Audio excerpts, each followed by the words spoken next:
Yeah, it's an interesting conversation. Well, in recent news last week, leader of the Sinaloa Cartel arrested in Salem as part of a large fentanyl bust. DEA is calling it the largest fentanyl seizure in U.S. history. It's an interesting conversation. Well, in recent news last week, leader of the Sinaloa Cartel arrested in Salem as part of a large fentanyl bust. DEA is calling it the largest fentanyl seizure in U.S. history. Do you hear about that? In Oregon, then. Yeah, in Oregon. Yeah, I don't know. I think that the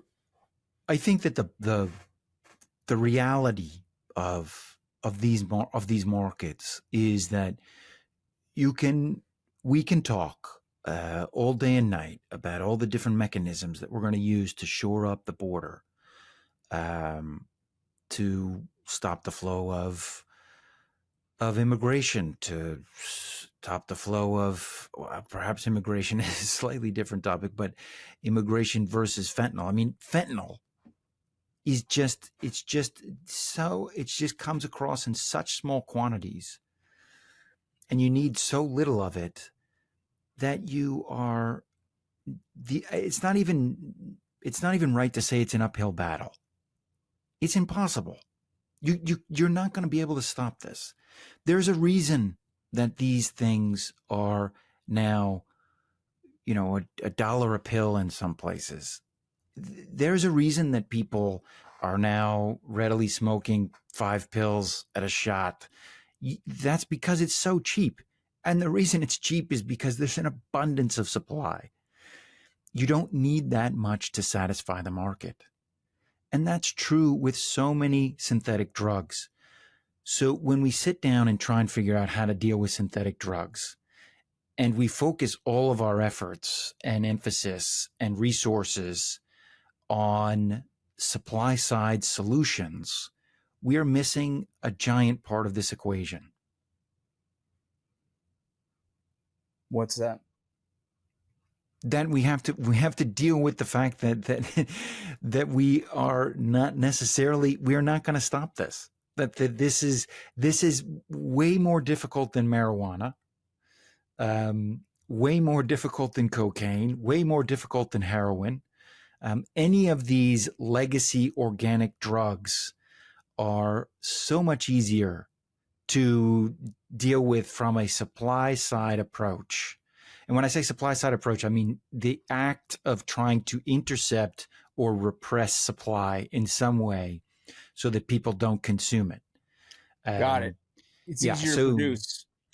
Well, it's easy to produce and it's easy to move. We're talking about just teeny quantities. These are nothing quantities. And I think we spoke about this the last time that I was on. These in the larger scheme of things of the chemical industry, this is nothing. You can't even see it. Again, if we did the pie chart, in this case, you did the pie chart, you wouldn't even see the chemicals on the pie chart that make up how much you need in order to supply all of the U.S. market with the fentanyl that it consumes right now. You would not even see that on the pie chart if you looked at all the chemicals that are being produced worldwide. And that's what you're facing down. You're not facing down how much coca are we producing or how much marijuana are we producing. No. We're talking about the global chemical industry.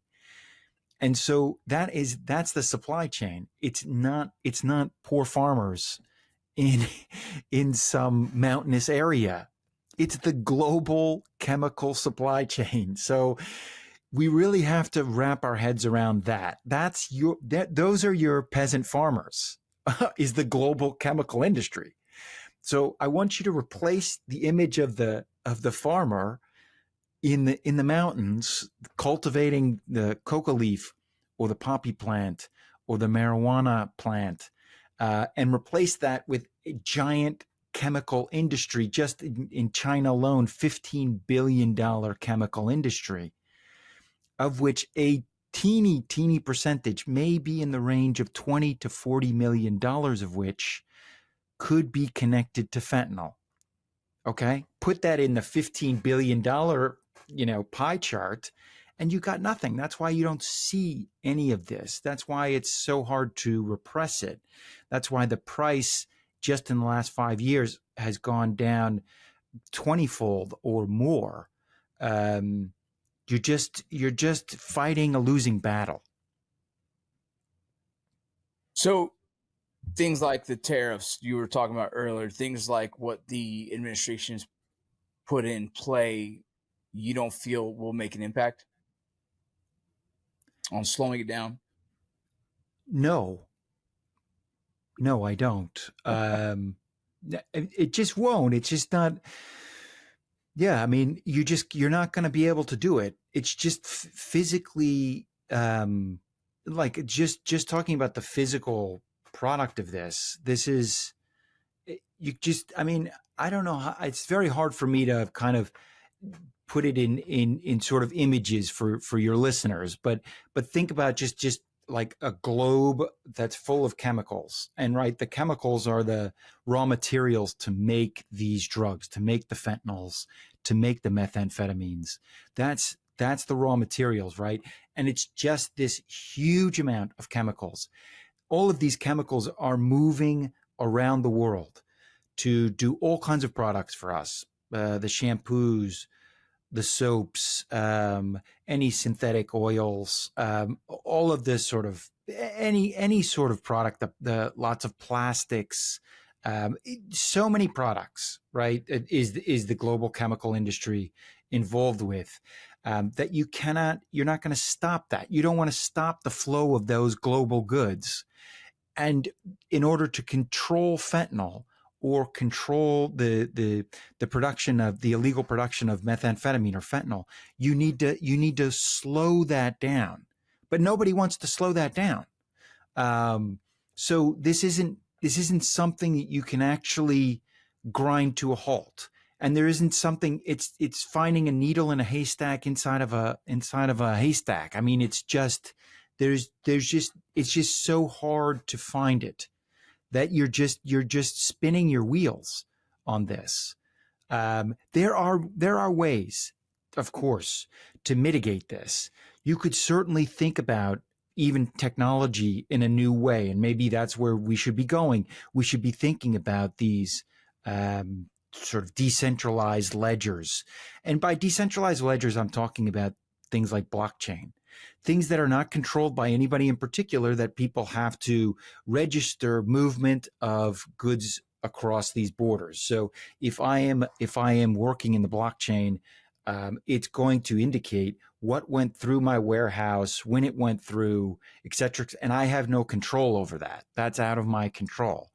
And that would be a way of creating a system of accountability that couldn't be corrupted, or has less chance of being corrupted. Those sorts of things maybe we can start to implement in order to control these supply chains. But this is the not just the future. This is obviously the present of drugs. I mean, you have a parallel legacy drug market which continues to operate largely the same. So we're talking about cocaine and heroin and marijuana to a certain extent, and then you have this other drug supply chain, which is the synthetic drug supply chain, which is running in parallel and is gaining strength, and will continue to gain strength. And so we're talking about how do you deal with this synthetic drug supply chain? What's going on, y'all? I'm not sure if you know this, but Borderland Narcosis is sponsored by First Form. First Form is a wellness supplement company, and I've been with them for about 7 years, and I've been with them for that long because I truly believe in not just the product, but the people who own the company. They are a culture that just believes in your health. And so if you guys haven't tried it before, I would recommend you go and check out the Formula One Cinnamon Toast Crunch. Add a little bit of a ignition to that, and you'll have exactly what you need for your post-workout drink. This is something I've used for a very long time. When I'm in the best shape of my life, it's always been because I have a nice regimen of the First Form products. So if you guys are interested, go check them out at firstform.com/Borderland. Okay, use our link. It is the #1 stphorm.com/Borderland. And if you order over $75, you get free shipping. And if you're new to the site, you get a free app for 30 days. So go check it out. Again, thank you so much for all the support. See you soon.